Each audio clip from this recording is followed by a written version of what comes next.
ये कहानी है प्रथम विश्व युद्ध के उस समय की जब युद्ध की भीषणता हर तरफ फैल रही थी। 1917 का वर्ष था जब फ्रांस और जर्मनी के बीच घनघोर संघर्ष चल रहा था।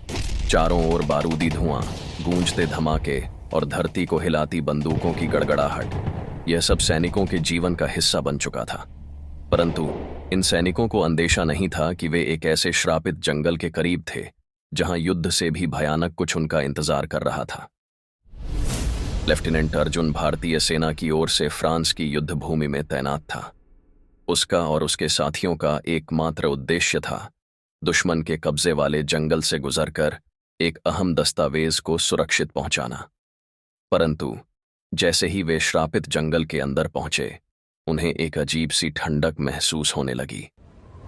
आसपास की हर चीज मटमैली धुंध में लिपटी हुई थी, जैसे कोई अदृश्य शक्ति उन पर नजर रख रही हो।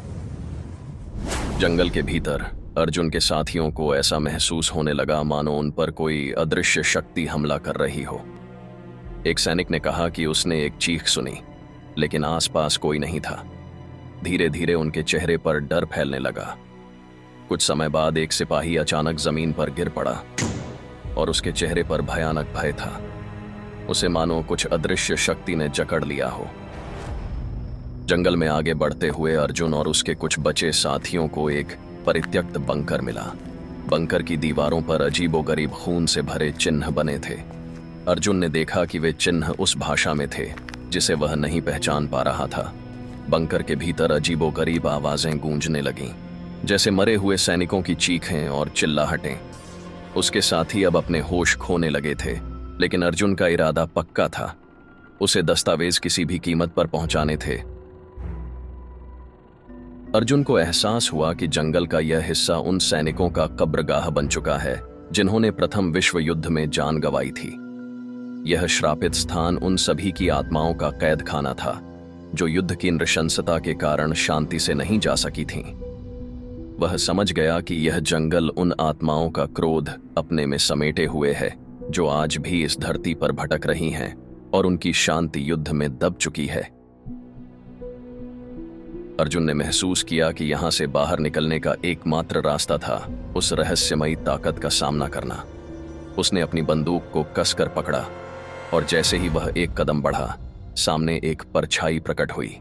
चेहरे पर रक्त के धब्बे, आंखों में भयानक जलन और गले से आती डरावनी गूंज।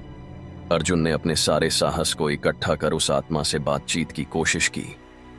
तुम कौन हो और क्या चाहते हो? परछाई ने कहा, हम युद्ध के शिकार हैं। हमें युद्ध के अंत तक चैन नहीं मिलेगा। हम वही सैनिक हैं जो कभी अपने देश के लिए लड़े थे, लेकिन अब हम इसी जंगल में कैद हैं।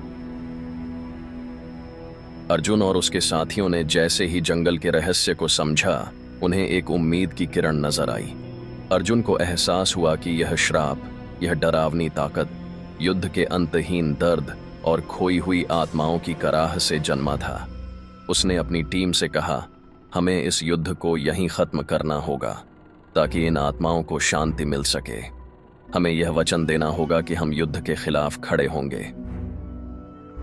अर्जुन ने अपनी बंदूक नीचे रख दी और जमीन पर घुटने टेक कर अपनी आंखें बंद कर लीं।